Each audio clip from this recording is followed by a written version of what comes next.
Welcome into the Bitcoin Made Simple podcast. I am your host, Cory. I gotta, it's funny. I have this I have Bitcoin podcast. Obviously, you're listening, so I have this sports podcast now too, called Two for Talking, that I'm like the host / producer of, with a beat writer for the Pittsburgh Penguins and comedian Joe Bartnick.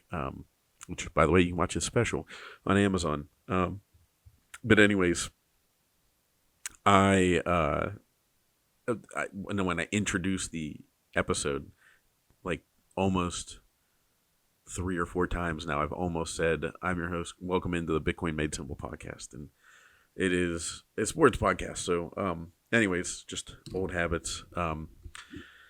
But yeah, let's see what's going on. Other than the fact that you should get a Bitbox O2 hardware wallet, I'm going to show you the nice box that they give you. Get a Bitbox. It is simple, easy to use.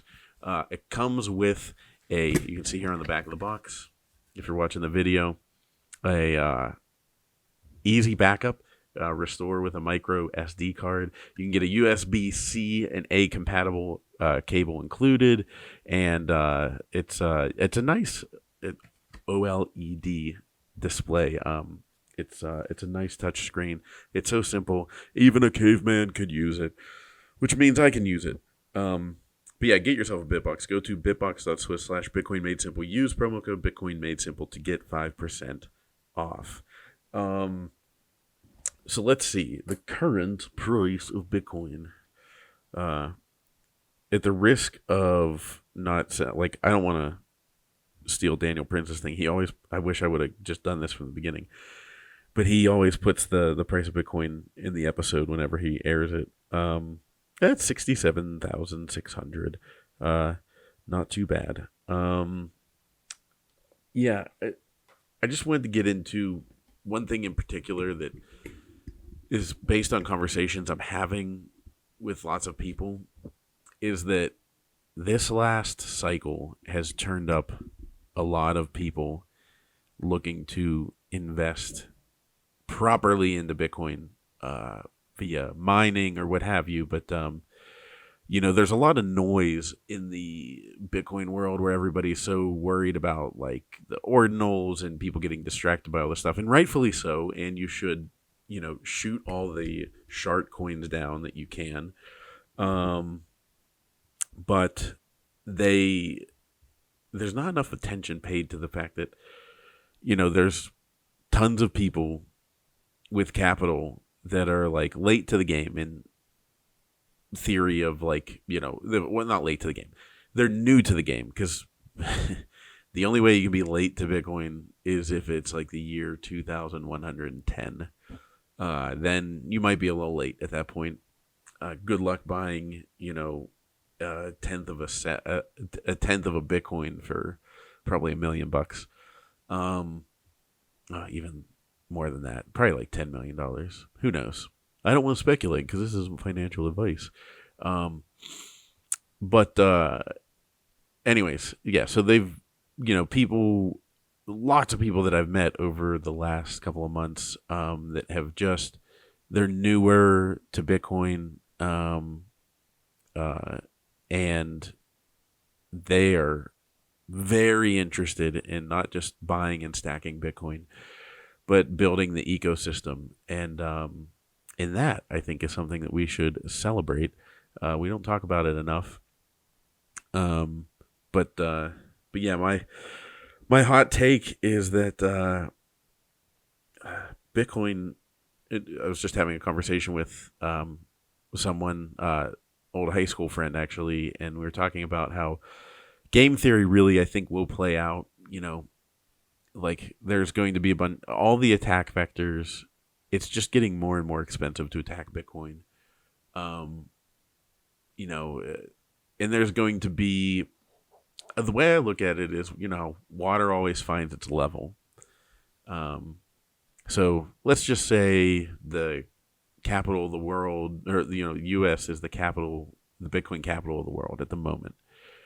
If the U.S. wants to become unfriendly, then it will build up and grow topographically. It will get higher. There will be mountains. And all that water that's here now once was an ocean inside the United States of Bitcoin developers, Bitcoiners, Bitcoin infrastructure.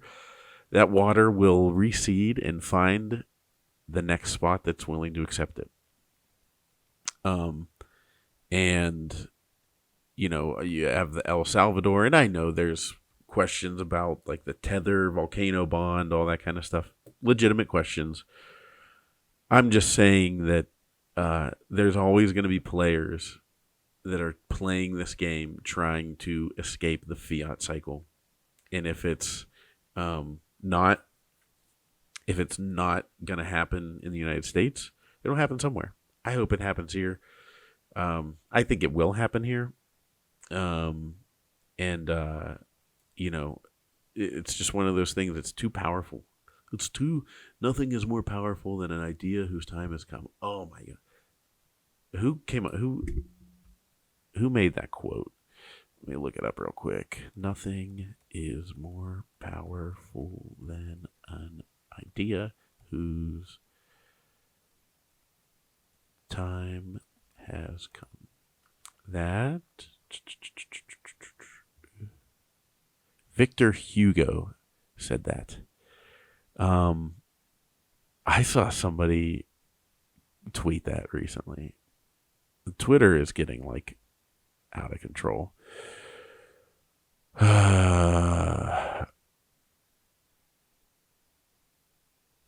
Yeah, I mean, I don't want to name names, but if you're on Bitcoin Twitter and if you listen to this podcast, I assume you are. There's one like new dude that just popped up out of nowhere, and I'm like,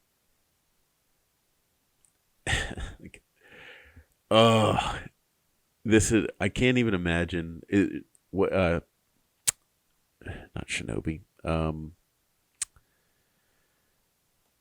Oh my God, he's been on the podcast so many times, but he's on Noster now, so I never see him because I just am lazy and haven't gone over to Noster. Gigi. Jeez, how did I? So Gigi's not the guy, by the way, that I'm annoyed with. But Gigi said this, you know, last cycle, and he called it the Bitcoin angels that just are willing to sit there and explain the same thing over and over again, even though doofuses like me come in and they're the new people. Oh, I got ideas about Bitcoin and blah, blah, blah. I mean, that was me. Like, if you go back to the beginning of the podcast, I was like, oh, Bitcoin's going to take over the world. Like, this was 2021 when I launched the podcast. So I'd been into it for a little bit and finally was brave enough and stupid enough to think that I knew what I was talking about. I'd be like, yeah, I think that Bitcoin's going to take over the world and it's going to be pretty simple. I mean, like, why wouldn't it? And I see those people cropping up, and I'm so glad that I refrained from the cringeness. And some of you might be thinking and follow me and go, oh, you did not refrain from the cringeness. But I think we all know there's a certain particular person from the last cycle that was the definition of cringe. Let's just say he said things were breaking all the time. Breaking, this is happening. It was basically just becoming like a news aggregator of Bitcoin news, trying to amass a large following. He even was on the show. He probably would never come on the show again because I assume probably doesn't like me at this point because I don't know. There's just people that you're like, oh, okay, you're in it for your own personal gain, whatever. But yeah, there's this one dude that he just popped up out of nowhere, and all of a sudden is like everywhere. And I'm just like, you know, posing the questions that were posed multiple times over the last 13 years, let's say. You know, let's just say 2011 is whenever there was like a lot of larger online discussion about Bitcoin. Maybe 2010. Posing questions, and you're just like, oh, dude, we've already been through this. Like we've talked about this. And so that's where I try to think of Gigi when he said that there's the Bitcoin angels. How do I be a Bitcoin angel? Because I have not much patience for that. So I try to be an angel, but I'm like, oh my God. Oh, dude, this question's been asked so many times. And like they'll ask it as if it's the first time that somebody's thought, like, well, what happens if all these people decide to get together and do a 51% attack? It's like, oh my God. I cannot believe Bitcoin has made it this far without an answer to that question. I can't believe nobody's even thought of it. You should think about anything. You should get a BitBox02 hardware wallet. But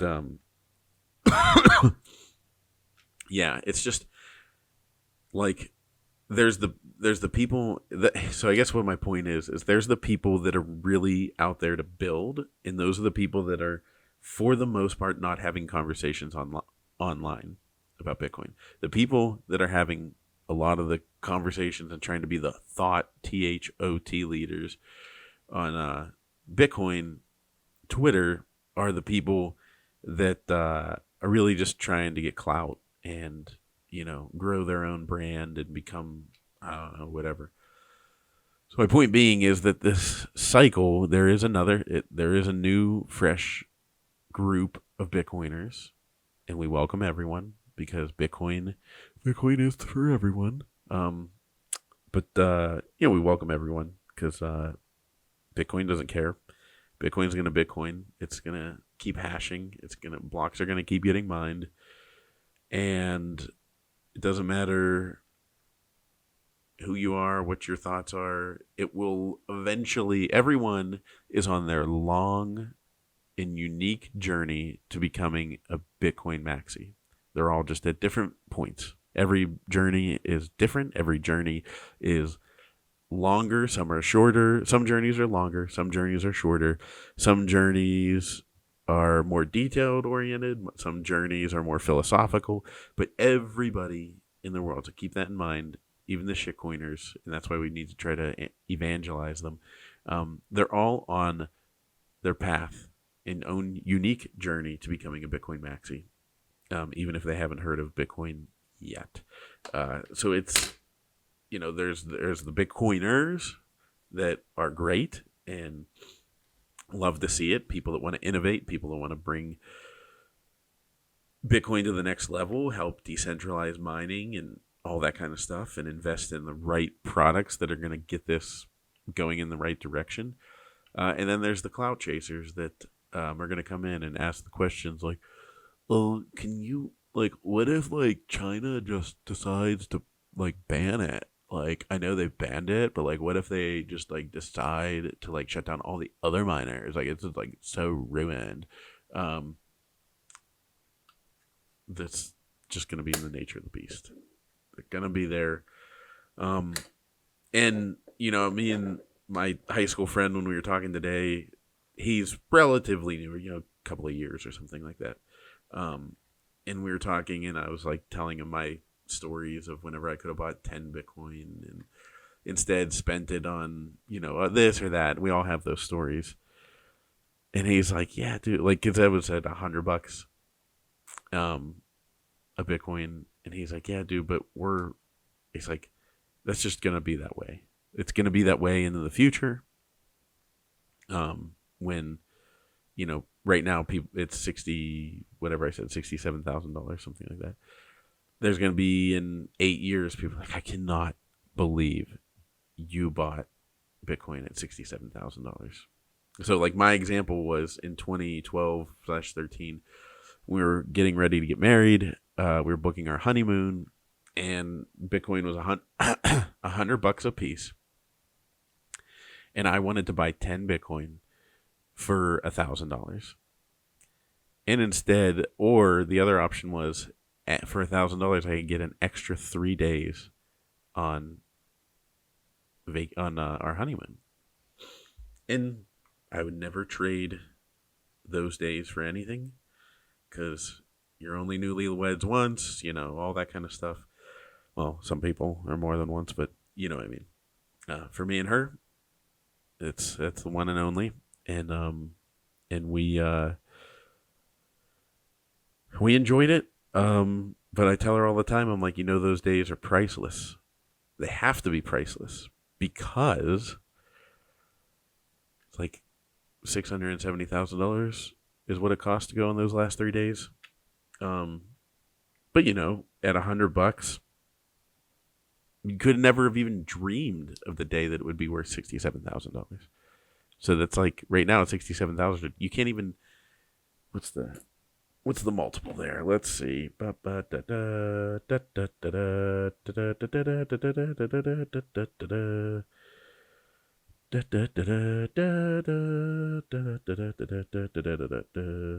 Price is Right for those of you that are not from America. All right, $67,000. If I buy 100, well, I'm so stupid. Just remove 2 zeros. It's a 670 multiplier. So let's say $67,000 times 670. I doubt it'll be quite that much, but because it's exponential, but it will exponentially decrease.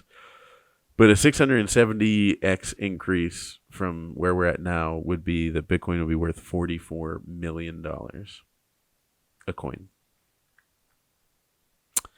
So don't worry, it's not too late. Just stack, like I say, not financial advice. Just stack and be patient, and use money that you don't need to touch for the next 4 years. And that's what you should. That's how you should stack your. How you should stack your corn.